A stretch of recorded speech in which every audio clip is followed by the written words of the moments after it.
Hear us? Just taking a sip. Petreena, can you hear us? Can you see us? Petreena? Petreena! Am I muted? Well, hopefully she'll be Okay. able to connect with us. But first of all, thank you, Amy, for bringing together this amazing group of women to learn together and grow from one another. This is super exciting for us as we've had to shift a little bit away from our in-person meetings and in-person workshops to more of a virtual thing. One of the things that's really cool about that is that we can reach a broader student population and workforce population. So that's super exciting for us also. But as Amy said, this is a woman-to-woman mentoring event. It's for our Women in STEM Mentorship Program. And it's this group and this program was put together as a result of the Million Women Mentors for STEM movement. And our goal here is to help connect young aspiring professionals with STEM professionals. And the ultimate goal is to help women pursue and persist in STEM career paths. So today we are excited to have 3 panelists from very diverse backgrounds and experiences willing to share with us. Our first panelist is Theresa Harrison. Theresa is, I'm going to call her a technology guru, but she probably would correct me for that. She's an entrepreneur. She started 3 very successful businesses. Oh, she can hear us now. Okay, good. Fantastic, Petreena. She has worked for over 30 years in executive management, organizational management, program management, all of the management functions. She's worked with the Department of Defense and Intel communities and has just a tremendous amount of experience in the world of IT, cybersecurity, and computer sciences, but also has a heart of gold and is doing a lot of work philanthropically here in our community and across the state. So I'd like to first welcome Theresa, if you could just wave your hand and say hi. Very good. And we're going to ask the questions in a couple minutes. I'm just going to introduce each of our speakers first. Secondly, we have Rebecca, aka Becky Kelly, who has been a mentor with Women to Women Mentoring since our beginning launch, which was back in 2017. I like to call her a rocket scientist, but she likes to correct me and say that she is a space systems engineer. And I think that they're the same thing, but she says that they're not. So anyway, she started with her first internship. She's been in multiple aerospace programs and missions, including a lot that I won't list here. She'll get a chance to talk a little bit about that today. Her employer currently is Johns Hopkins University Applied Physics Laboratory, and she is a space systems engineer. So Becky, if you could just wave your hand so everybody can see who you are. Hey, Becky. And then thirdly, we have Petreena Campbell, who has a degree from Loma Linda University in California. She came to the United States, moved from Jamaica to the United States to finish her education and then also to get her PhD. She's worked as a research fellow in the Division of Cancer Treatment and Diagnostics, Developmental Therapeutics Program, Molecular Pharmacology Branch. I can't believe I just said all those words. Super impressive. Not on my behalf, on your behalf, Petreena. She currently works for Frederick National Laboratory for Cancer Research, who is also a sponsor and one of our partners for this program. So without, Petreena, if you could wave to say hi to everybody. Hello, Petreena.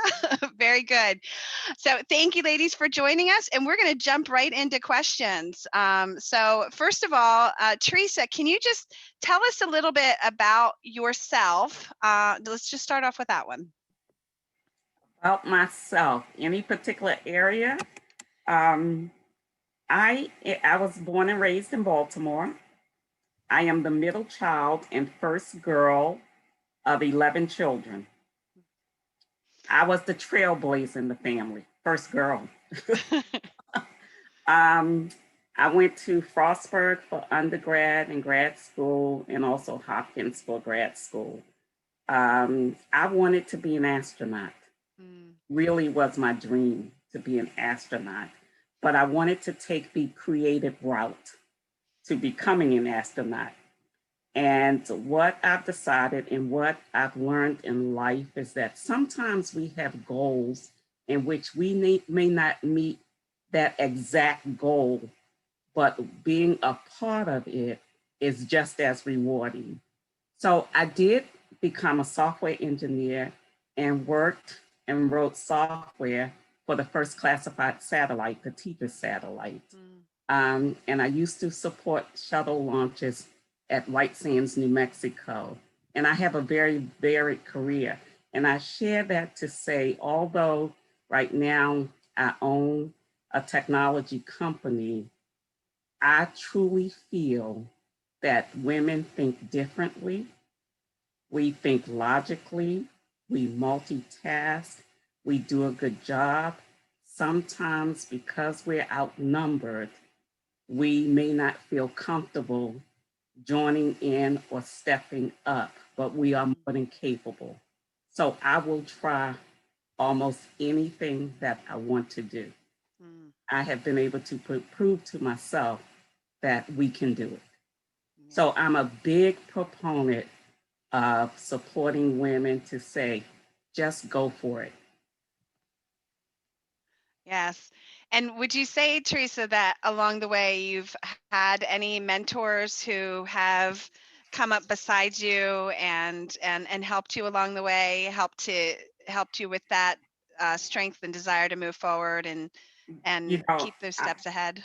I am older than I think all of you, but and when I started out, it wasn't common to have mentors. I don't know any female at that time that actually had a mentor, but I did later in life.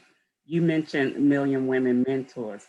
I was actually in their program, but they have an entrepreneur program for women technology company owners. And that, which I think I got in 2017, has been pivotal to me because it not only helped develop me, because there's always development needed professionally and personally, but it helped to develop my company. But I would say later in life, I did have a couple of mentors, and I chose and wanted mentors who didn't necessarily look like me because they would have a different perspective. And I found that to be beneficial. And I couldn't find another African American female at that time, anyhow. There were just so few. But mentorship is just invaluable and very helpful. And I'd strongly recommend it. Very good. Thank you, Theresa. And I Mhm. did want to let our participants know that if you didn't submit your questions beforehand, you can submit your questions on the side, and we'll try to get to as many as possible.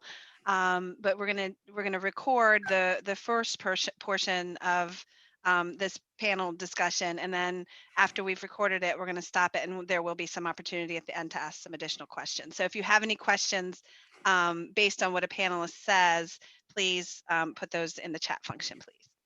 Okay, and with that, I'm going to take that same question and we're going to go over to Becky, I think. There you are. I'm like, where she moved on my screen.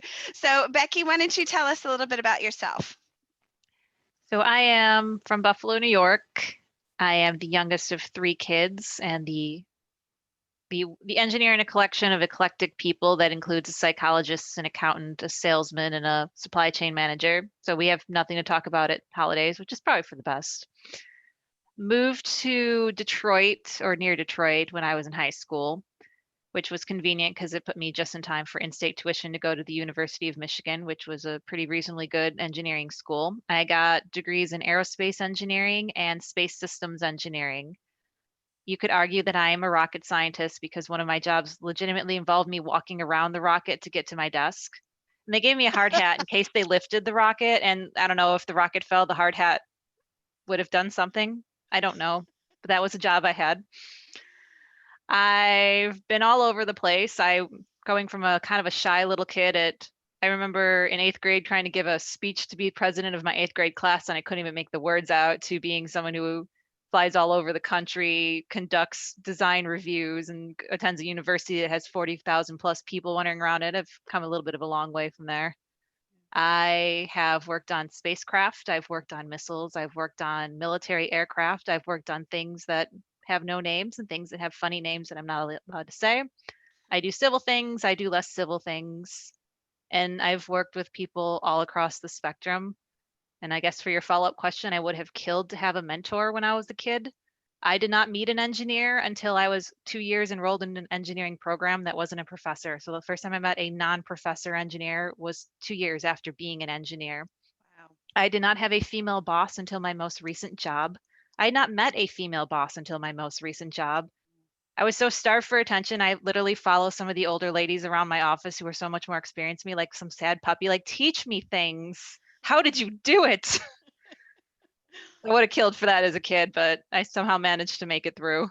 I had a lot of good teachers and a lot of people who just kept saying, do it. I don't know how to do it, but do it. You can. I'm like, that's great. I don't know what I'm doing ever. So I'm hoping eventually I'll figure it out when I grow up, what I want to be. I'm getting there. You're getting there. You're doing it. I'm gonna say you're doing it, and you're a pioneer, and you're going to be that woman that the younger generation gets to look up to and follow, and you get to be that person that wasn't there for you along the way. So I want to thank you for being a trailblazer, and I want to thank you for sticking to it, because I know it's not easy when you're the only person and the only woman doing what it is that you're doing. So congratulations for that. And thank you for being that pioneer and trailblazer. Let's see. Next, we're going to go to Petreena. Petreena, why don't you tell us a little bit about yourself? Hi, everybody. I must say I am very impressed already by all the talent and smarts in the room. And it's always great to be in the company of, very talented and, smart women. So I'm proud of that. What can I tell you about me? I think Tanya mentioned this, but I am originally from Jamaica. I came here in 2012, literally just to go to grad school. And I think, contrary to Rebecca's experience, like my life really, and getting to the point where I am now, I say it's mainly due to some key people who just believed in me and invested in me. And that's one of the reasons when I saw this in my email about mentoring, women in STEM, I was like, I have to do this, because my whole story is just all about people believing in me, investing in me, and that's why I'm where I am right now. So I grew up in a relatively, I don't like the term poor, but my parents were not necessarily well-to-do, but they did teach us to work hard. So education was a big thing in my family. And just because of doing well in school, like other people recognize that, and they're like, okay, we have to help this young woman to go forward and, make something of herself.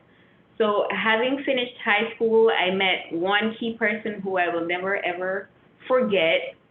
But I finished high school and I was, okay, the next step is going to college, but not sure how we're going to pay for this. And this person, his name is Andrew Gallimore. He still lives in Jamaica, and he was in politics at the time. He basically spoke to somebody at one of our few universities. We have like 3 universities in Jamaica. We're a very small island. And through that conversation, I got a scholarship, and that was how I got the opportunity to even, earn a bachelor's. And it just, I could go on and on, but I will try not to. And then after completing my bachelor's, it was again the next step. Okay, what am I going to do? I wanted to go to med school, applied to med school, got in, but of course I couldn't afford it. And I have younger siblings too, who they also need an education, and we have to try to, I guess, spread whatever little resources my parents had. So yeah, I couldn't go. I deferred, worked for a year back at my old high school as a lab tech. And then another good Samaritan or no mentor reached out to me, and I won't go into that whole how that connection came about, but it was through that person who, you know, I was able to get stipend support to start my grad program. So it's just my life has always been just meeting like the right people who are like, they see something in me and they're like, okay, we're going to invest in you and we're going to help you. And even to getting this job and being promoted is just all about building relationships, meeting the right people, and just working hard.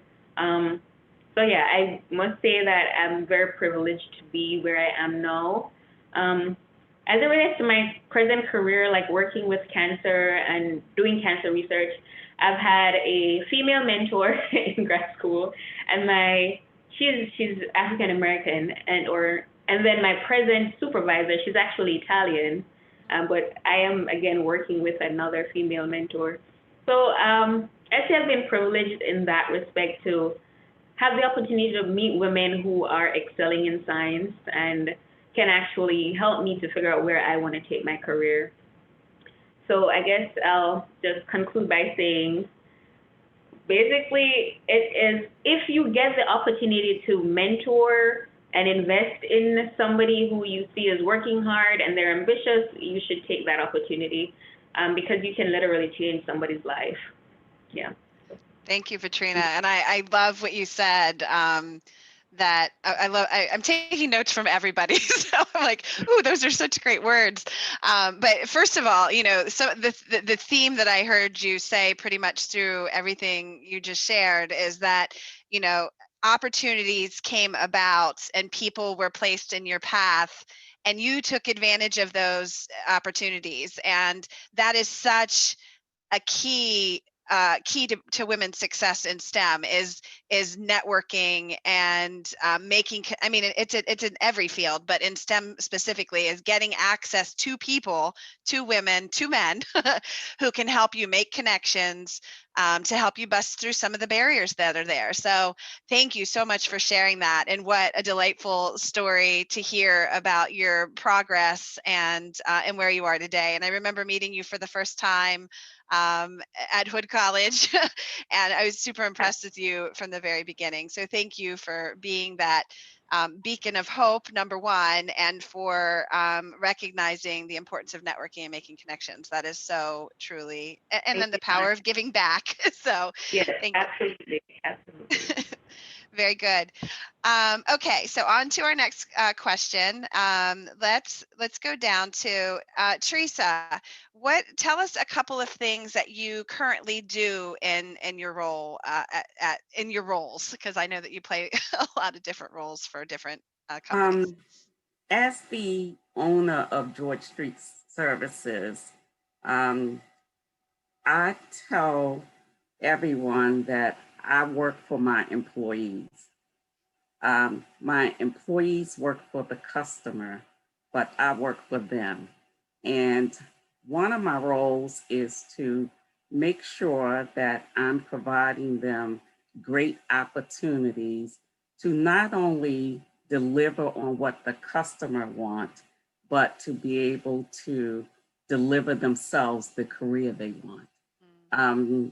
So it's real important to me in my role to know the employees of the company well enough that as I'm out formulating and working on new opportunities, if it's something that, for instance, Becky said she wants to do, to be able to go back to Becky and say, hey, Becky, I have this opportunity. Are you still interested in XYZ?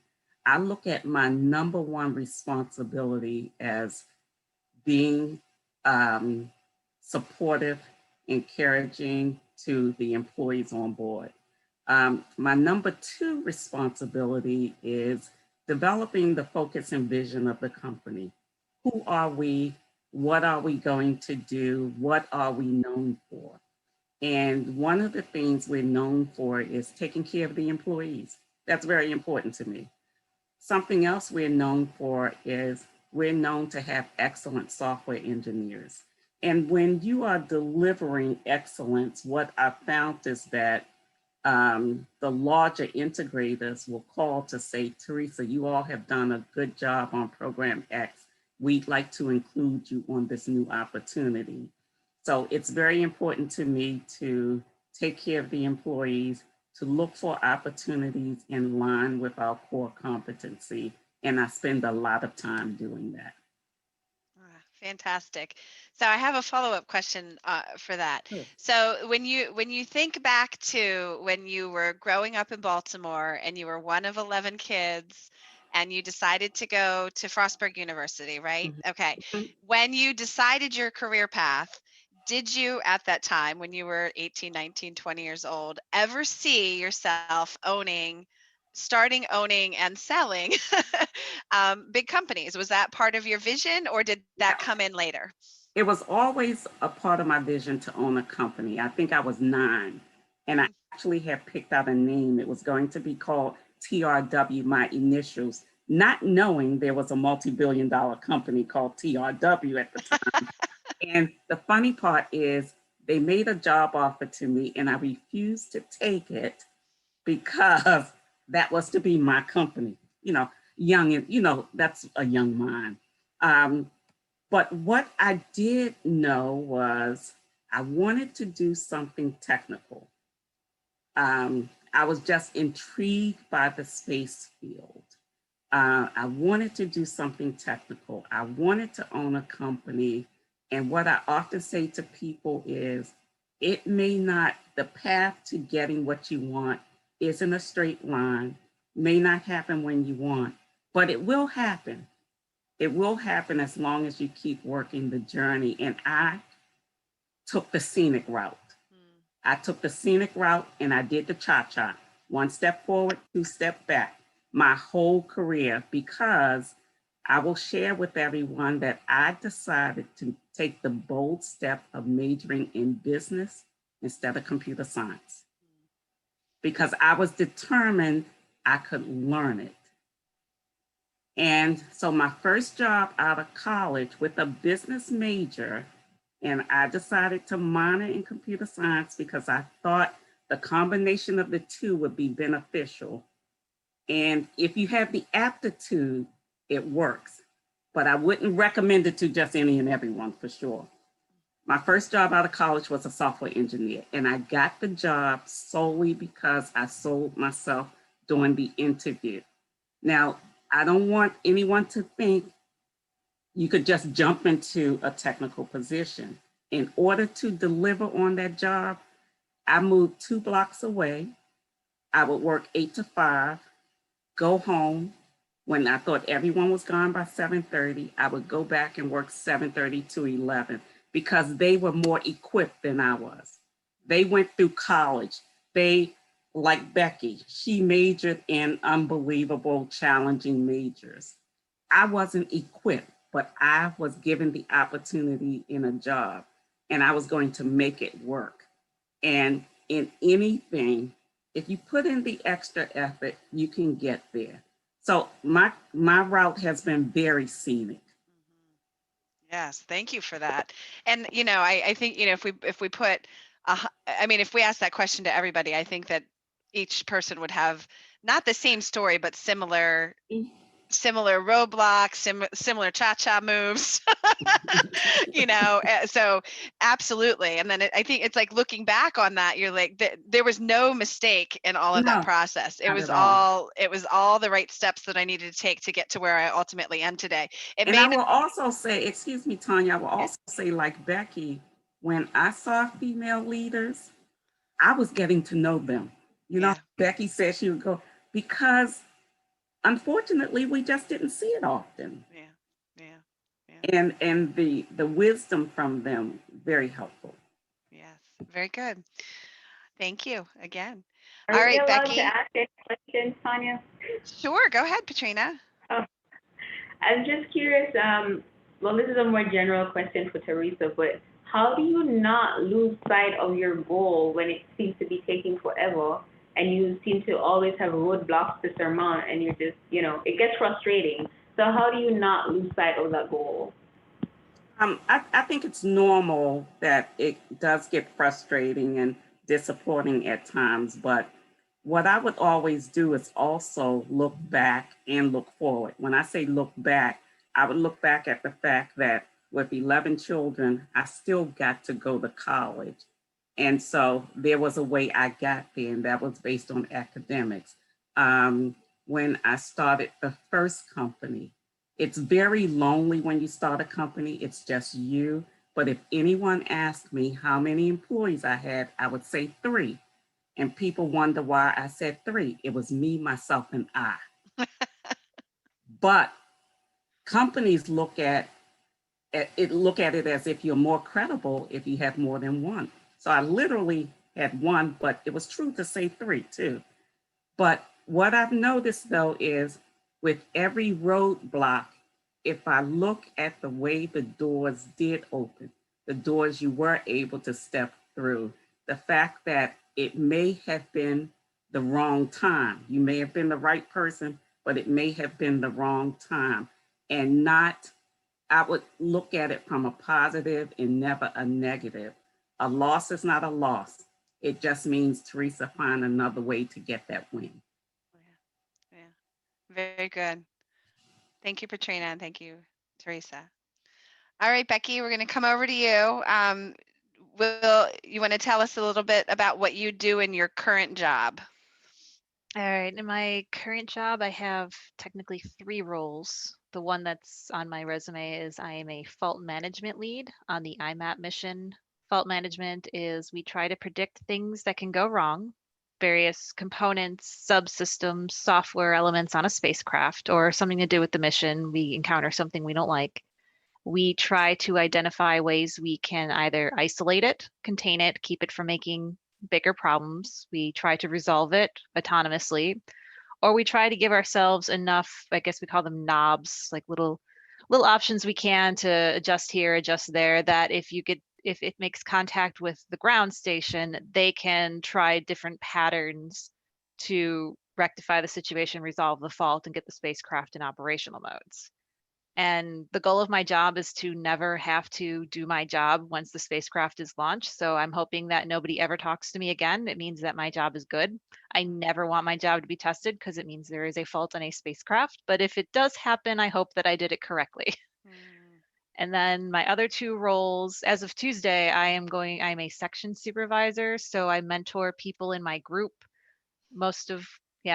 Yay, it's an acting position, but hey, I'll take it. It's a step up. Experience under the belt, right? It's experience, so I'm happy. I applied for one in the summer and lost to my current mentor, who's like, badass. I'm like, all right, I'm upset about this because yeah. Right. So I was this close, so they gave me the acting one. But that is helping people with their career progression, making sure they're doing the roles that they want, making sure that they're on the projects that they want to do. And it's an interesting role because aside from like 2 people, most everybody else has that is underneath me is about 20 years more experience. I'm like, he's like, dear person who knows infinitely more than I do, what would you like to do with your career and how can I help you? So it's a fun role reversal, and people are pretty good about working both ways, and there's not a whole lot of ego going on there, and they accept the fact that my position is there to help them, and it doesn't matter where they are on the food chain. I'm there to help them. So it's a fun thing. And then the other thing that I do is the most fun is I'm our intern coordinator for the entire branch in space exploration. So interns come in and I make sure that they get experiences like these. We've set up some breakout rooms, FaceTime with a lot of the older engineers, people with decades of experience across missions that are just obscene, and make sure they connect with new hires and mid-grade engineers, give them brown bags on all sorts of like, here are space things. Even if you're not involved in this space thing, here's what the other space things do. And that's a whole lot of work during the summer, but it's probably the most fun because I genuinely like working with interns and making sure they have a good experience. And the challenge this year is all of our interns were virtual. So we had like 18 interns. We were virtually running things left and right. 2 or 3 times a week, we had programs running for them. So that was fun. A lot of coordination. Employees were super good. Like people would sign up. I had waiting lists of employees signing up to present brown bags for them to teach them something. Like, yes. So those are the 3 things I get to do, like all around the fully technical line management, and then just have a little fun making sure interns are getting the experience they are supposed to get, because having I've seen people with crummy internships and it ruins you for life. So I will not on my watch. Now, let me ask you a question. Do you have your eye on what you'd like to do next within your organization? Depending what mission gets accepted, we have a lot of proposals out. If I do well with fault management, because it's a good system-wide, like a good system-wide position, it puts me in a very good position to apply to be a spacecraft systems engineer, which is kind of the number 2 engineer on the entire space program. There's a mission systems engineer, and there's spacecraft systems engineer, and then there's payload systems, software systems, ground systems, all that goodness, which I have no background in except for maybe payload. So I think I'd be in a good position to apply to that on like a Class C level mission, which is what I'm working on right now. Oh, fantastic. Stepping it up a little. Stepping it up a little bit. Well, congratulations on your new roles, and hopefully the acting roles will turn into whatever it's supposed to turn into. Paid role versus acting role. Is that what it is? So it's, I mean, I always get paid the same. It doesn't matter. Okay. It's one of those, the person, my group soup, she got an acting role as a branch supervisor. So one of the acting assistant group soups stepped up to her role, and then one of the section supervisors stepped up to her role, and so I'm stepping up to his role and be like, for like somewhere between 4 and 6 months. We have a rotation program at APL to make sure that people can try. Like if you're like, I want to be a section supervisor or a group supervisor, like, all right, try it out for 6 months. I'm like, all right, cool. And they just let you do it. That's fantastic. That's really cool. That really is. Yeah, you basically, if you see something you like, you just point at it and they're like, all right, you can try it for a few months. Oh, congratulations to that organization, because you don't see that very often. That's amazing. Yeah. It's my little plug, but APL really likes to make sure its employees are happy. Yeah. Good. That's APL, guys. Write that one down and look that company up, because I'm sure that there are a lot more type of job opportunities there than just specifically what you do. Is that correct? I'm in the space exploration sector, but we cover any level of math, physics, like we're applied physics. So applied physics, mathematics, we are getting into biomedical. I mean, it's affiliated with Johns Hopkins University, which is well known for its medical field. So we do a lot. I recommend looking at it, but that's my personal plug. Thank you, Becky. All right, Petreena, we're going to come over to you. Tell us a little bit about what your daily life looks like at National Lab for Cancer Research. A daily life. If you don't like research and being in the lab, you will probably not enjoy what I do. I would say probably 80% of my time is spent in the lab actively doing research. And the other 20% is like data analysis, making sure you're up to date with all your training and, going to meetings. But yes, it's predominantly actively like doing experiments. So as for the specifics of what I do, so I'm in a molecular pharmacology lab, and more recently, we've been like unofficially dubbed the Organoid Lab. And I'll tell you, Organoid is a new model of, a new model of exploring human disease. Organoids are, simply put, they're like organs in a dish. So essentially, you can take stem cells from people, whether from normal tissue or from cancer. We're interested in cancer, so we have cancer tissues like from patient resections and biopsies. And you can literally get it from any organ in the body, colon, you can get it from heart, brain, wherever. And you can culture these under specific conditions to replicate in an in vitro or lab setting, what these organs would actually look like in a human being. So it's pretty cool. Morphologically, they can represent the organ of origin, and they behave very similarly to the organ that they come from. So we're thinking of using these models as surrogates for testing drugs. And one of the things that I'm fascinated by is the potential for personalized medicine. For like example, in cancer, like if you get diagnosed with a specific type of cancer, like say breast cancer, ER-positive breast cancer, then you'll get something like one of the old drugs like tamoxifen or fulvestrant or something. They're not tailored, right? So there is just a general class of agents that they'll give to anybody pretty much who's diagnosed. with these models, we can get them directly from the patient. We can run like genetic screening on them, figure out exactly what mutation is driving your cancer in this specific patient, and then make some determination of what drug the patient might actually respond to. So instead of the one size fits all, we can tailor. So that's kind of like, Organoids kind of gives you this opportunity, and it's one of the things in our field that people are actively looking at, and there's just so much potential for it. So yeah, we recently got a 5-year project to do high throughput drug screening using different organoid models from multiple histologies. So it's pretty interesting stuff. At least I think so. So yeah, and I definitely love the fact that it has so much application and so much potential for just revamping the way we treat patients and what we're able to do in that respect. So yeah. That's very impressive. Very impressive. So one of the things that you asked Theresa was, how do you stay the course? Do you have an idea of what you would like to be doing next? And what course are you trying to stay to? The struggle. As I mentioned, when I finished undergrad, I applied to medical school. Didn't work out, mainly because of the finances. And then after grad school, I applied again, got in, and still couldn't figure out how to pay for it.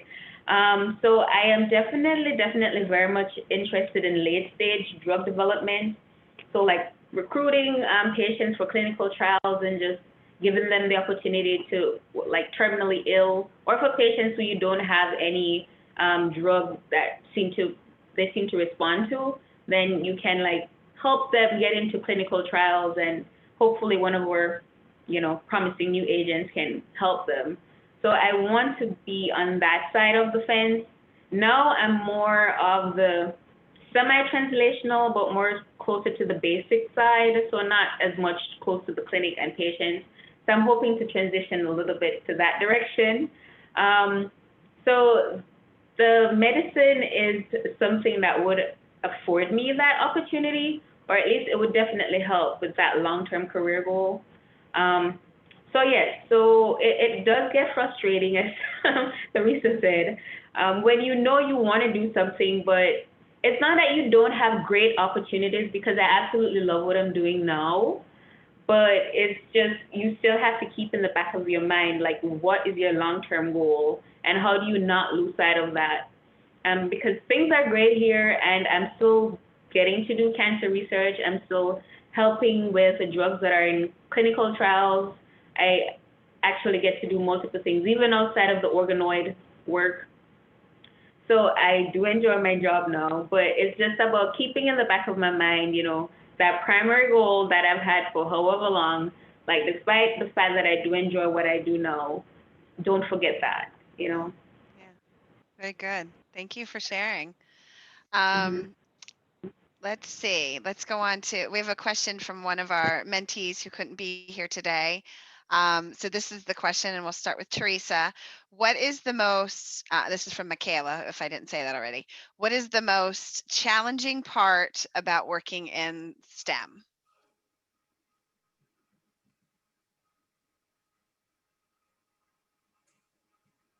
Um, 30 years ago, when I started in STEM, I actually thought in 10 or 20 years, there would be so many more females. And it's still not the case. The challenging part for me is, how do I attract women to the STEM field? I don't care what part of STEM. STEM is, there are a lot of different areas of STEM. And how do I not only attract, but retain? Because I do feel we get women, but it's been hard to retain also. That's my latest challenge, and it has changed through the years. If you had asked me this question back in 96 when I started my first company, it would have been my challenge then was, how do I get men to take me serious as the expert when I go into meetings with my partners who were men but not technical? If you understand what I'm saying, they would talk to them who didn't have the answer to anything other than what the rate would be. But in my current life, my challenge is, how do I help to attract females and retain females in the field? Do you find that there aren't enough women who are applying for those, educated enough to become part of? Like, do you know what the gap is? Like, why aren't there women available? Do you know what I that think is? we're more than capable. I think we're more than prepared. I think we're more than able. Mhm. I think we're doing a great job with introducing girls to STEM at a young age. I don't think many of us, well, I wasn't introduced at a young age, but which helps there. But when you look at the application pool, the number who apply, and the number who stay, our numbers are much lower. Right. More and more of us are entering college programs. We have a larger rate of leaving a program. As recently as last year, I have some interns, and I sent the request to Hood College. Can you provide me some interns? As you know, Hood was a woman's college. Every resume was from a man. Mm, I was shocked. mm, So I went back to them and said, I'm a woman-owned business. You used to be a woman's college. Please send me female resumes also.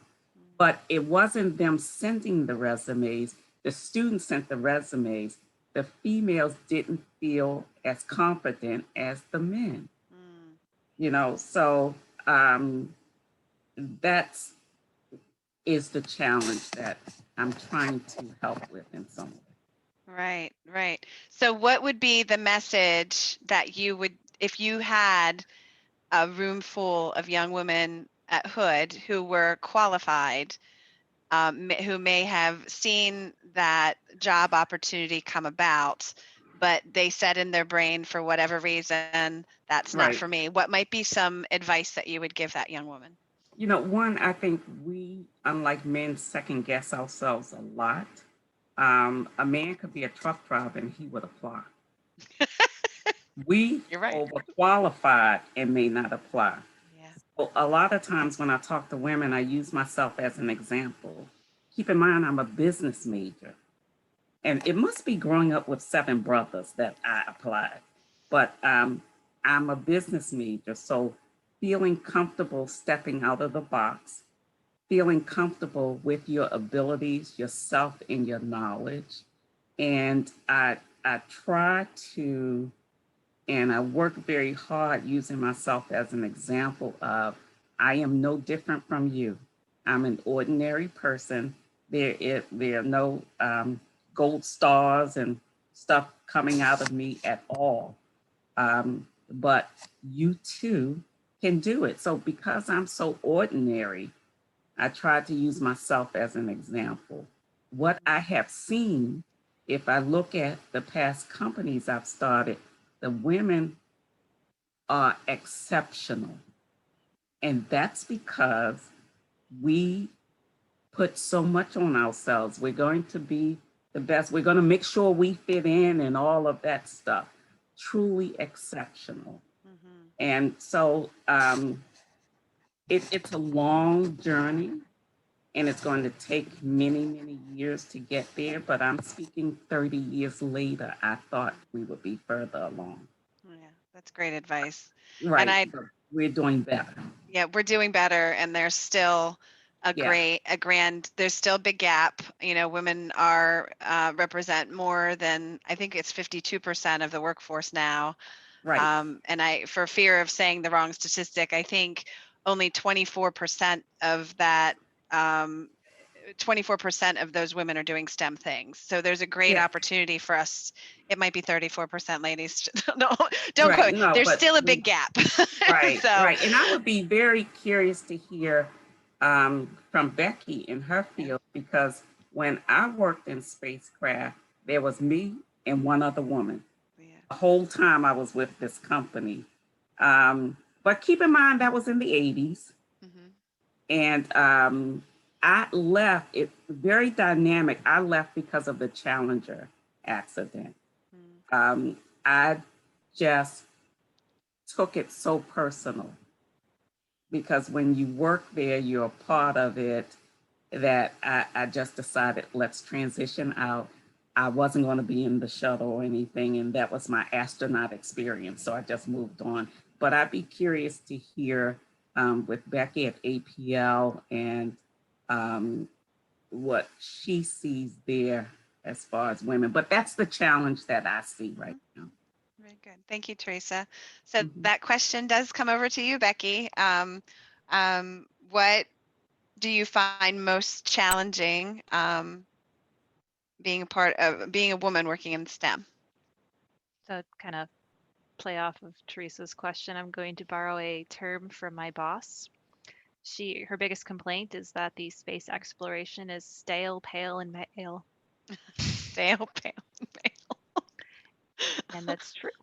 Because the hardest part about being a woman in space right now is the personalities.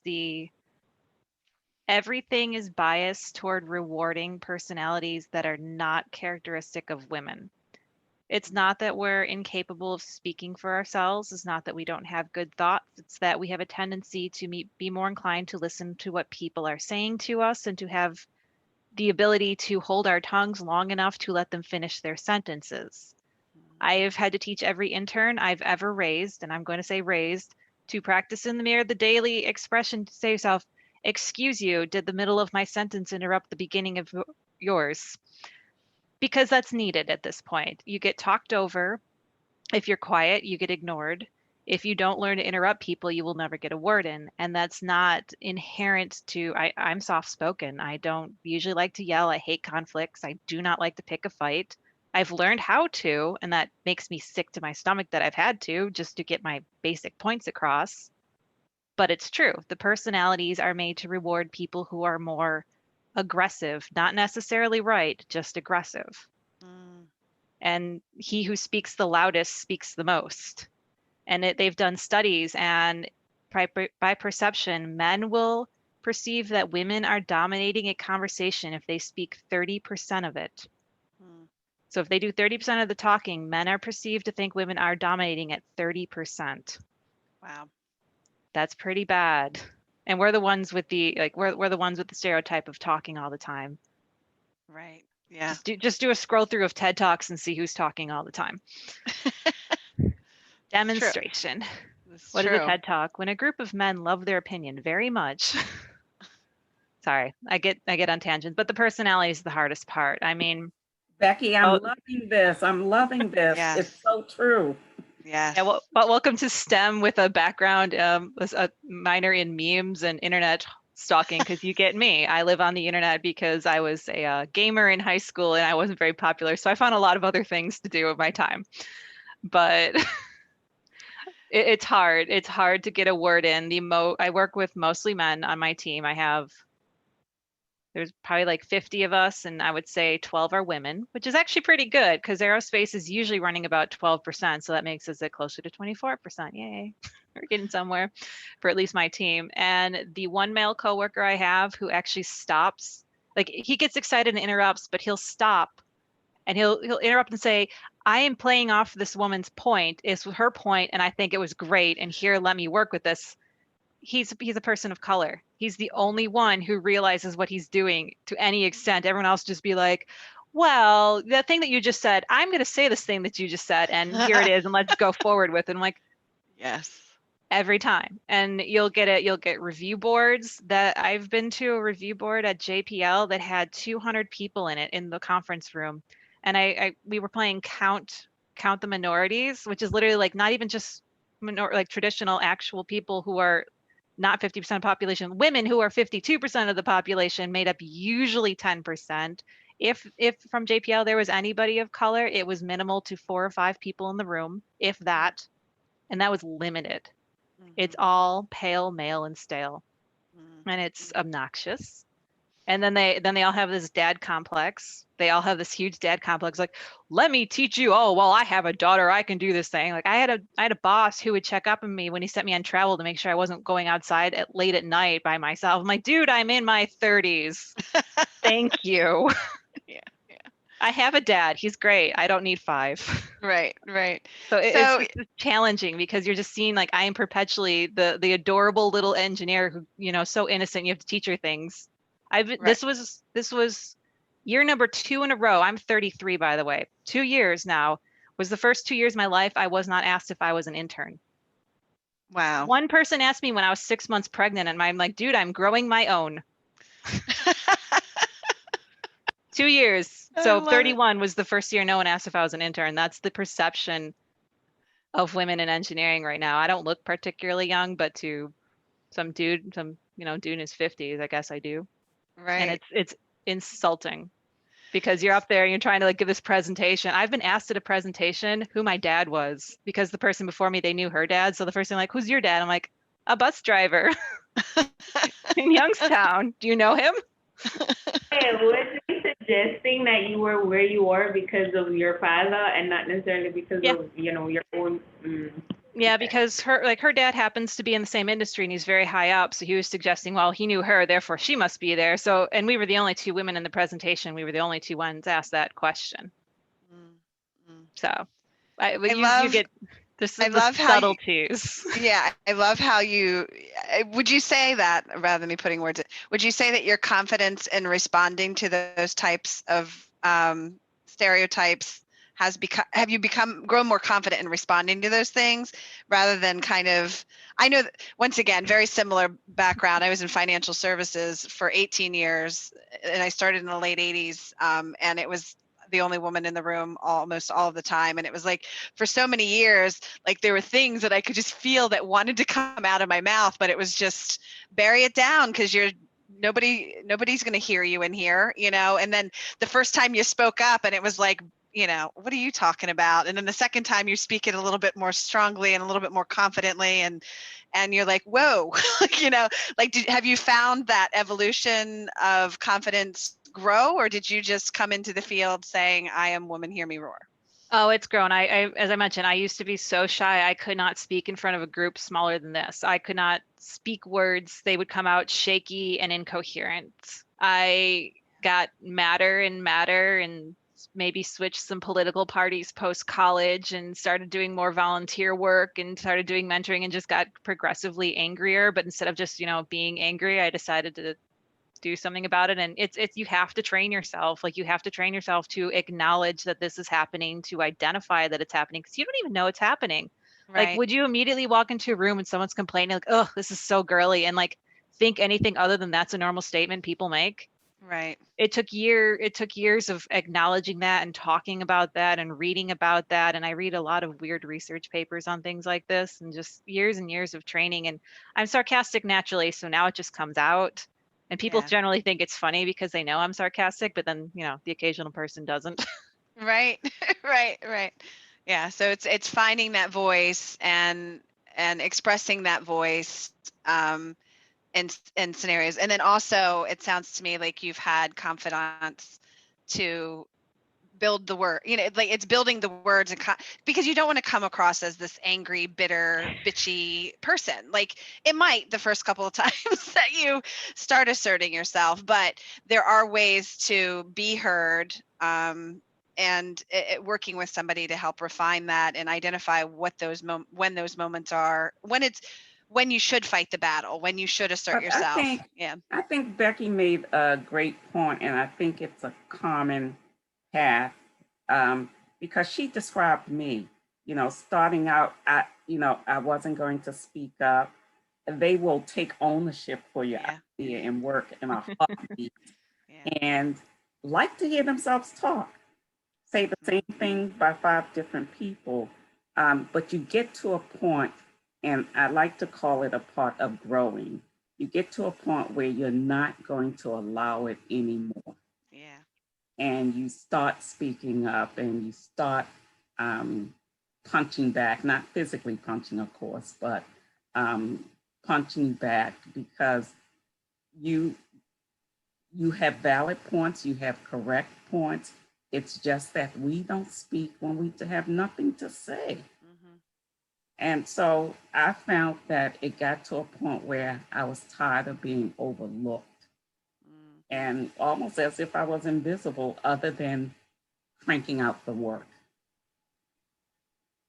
But I think it's very common among us to experience exactly what Becky described. Mm-hmm. Yes, absolutely. We do more and we say less, and people judge the amount you're talking and not the content of what you are saying. Yes. And they need to be more conscious. People are just not conscious of their words. And if you're more conscious of your words, you don't speak very much. You don't have to. Right. Very, very good point. Okay, Petreena, I'm going to come over to you and I'm going to ask a different question because we are actually at 1:15 and I want to make sure we end on time at 1:30 and I want to give some of our participants an opportunity to ask questions. So, Petreena, I'd like to ask you if you had some advice to give your younger self, that young woman who is still in college or just getting ready to finish college or just entering the workforce, what would that advice be? I think it would be two-pronged.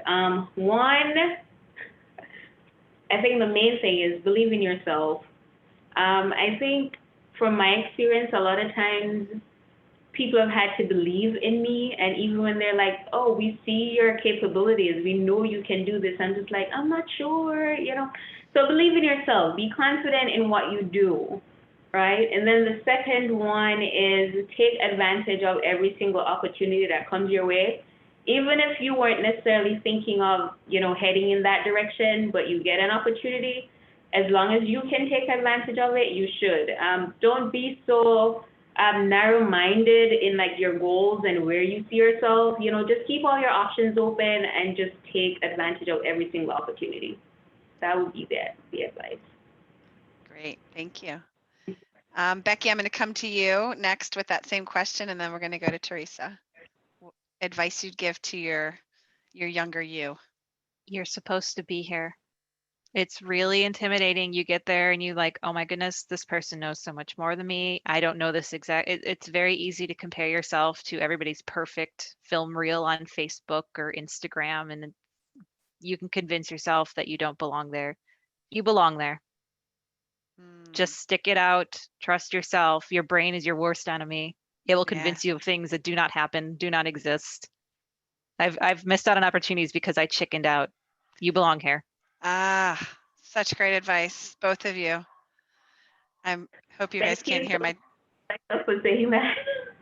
Thank you so much for saying that. To the prior question, I was going to say just briefly that one of the things that I struggled with, like even joining this group, was the quote unquote imposter syndrome, where you're like, everybody else knows so much more. They have so much more experience. Like the people who I work with, they've been here over 20 years, some over 30 years. They're older, more experienced, and then you come in and you're like, should I speak up? Should I say this? Should I do that? So I spent a lot of time when I just joined the group just not saying anything. Even when I desperately wanted to contribute, I second-guessed myself a lot. No, it has gotten better, not perfect, but better, to the point where sometimes I'm like, they're like, oh, Petreena, you always have questions. I'm like, yeah, I have questions and I have things I want to share. So it's definitely a process, and it gets better with time. But yeah, thank you, Rebecca. You belong. I think that's an excellent takeaway from today. It is. It is. And ask that question. And when they say, oh, you have a lot of questions, you say, yes, I do. And oh, you have a lot of perspectives. Yes, I do. You say that with confidence. How about you, Theresa? Do you have any advice to your younger you?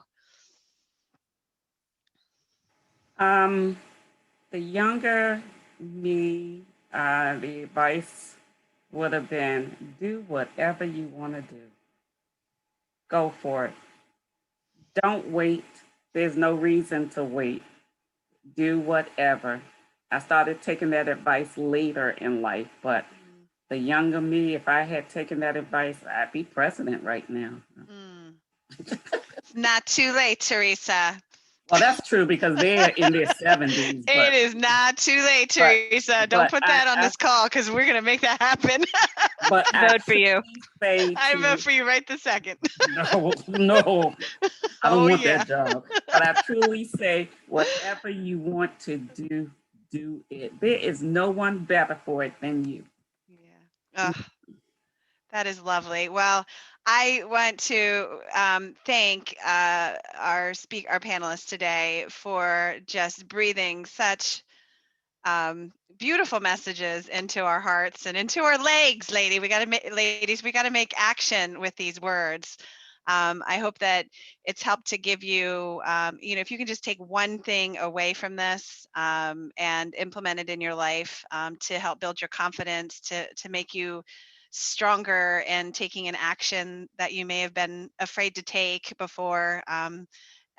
That's great. So with that, Amy, I'm going to have you go ahead and stop our recording, and I want to give the last 10 minutes to our to our